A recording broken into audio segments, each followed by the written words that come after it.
Doc, so test kits, where are they coming from? So our test kits are supplied by the Department of Public Health, and we get an allotment. We try to estimate the number of cases that we'll have, but we generally run out.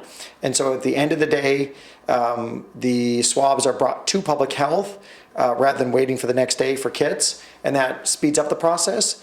PCR tests are also all run at public health. A small number of cases where people are just coming in for travel and they need the results quickly, those are sent to DLS.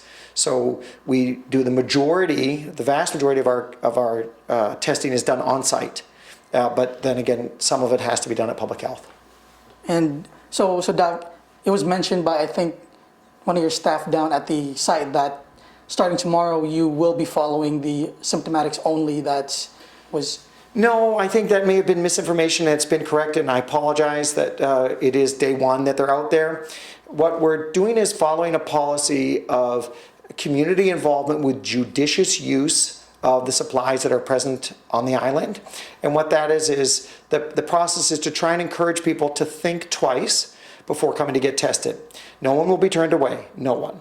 But we're asking people to say, if I was exposed to somebody a week ago and they were positive and I'm not at high risk, and I don't have family members that are high risk, do I really need to get tested?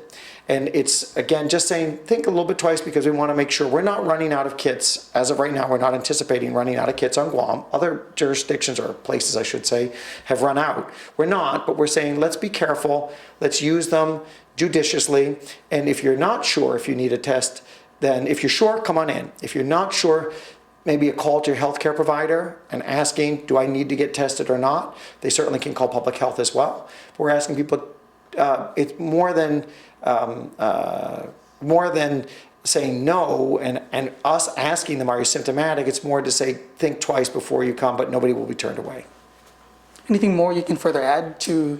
Yeah, I just think that as a community, we've come together, and we'll continue to come together with this. The most important thing I think people need to understand is that the number of people we have in the hospital is low, and we'd like to keep it low.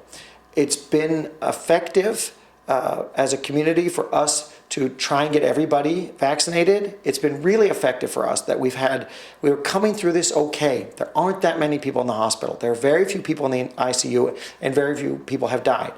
But we are seeing that some people have died, and we're saying, please understand that the risk of being hospitalized, the risk of being in the intensive care unit, and the risk of dying go down dramatically if you're vaccinated.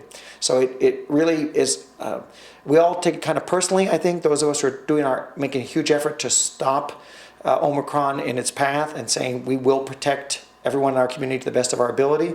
And when we see people die unvaccinated, especially the Manumco, it makes us, we all take it kind of personally. And we're saying, please, if you have older members in your family, do your best to convince them to get vaccinated. It will take a week or two, but at least they'll be protected to some degree a little bit more each day after they get vaccinated.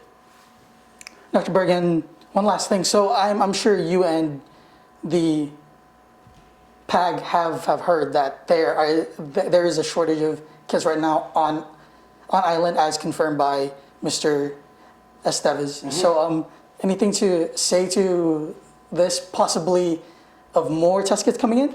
Yeah, I know that test kits have been ordered, and they were ordered timely, meaning it wasn't because there was a late order. I guess I could say, if you look on the internet or any of the major news sites, we know that it's a worldwide issue. The governor herself is in Washington right now, and part of it is to ensure that we get at least our fair share.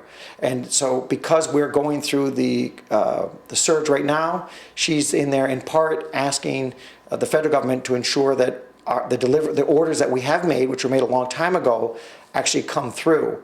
We, of course, don't have control over the federal government's distribution, but I feel pretty confident that she will be effective in ensuring that we get the kits and that we don't actually run out. We're just in relatively short supply, but everybody is working extremely hard to ensure that the supplies that we've ordered actually get here quickly. Thank you so much, Dr. Berg. Thank you.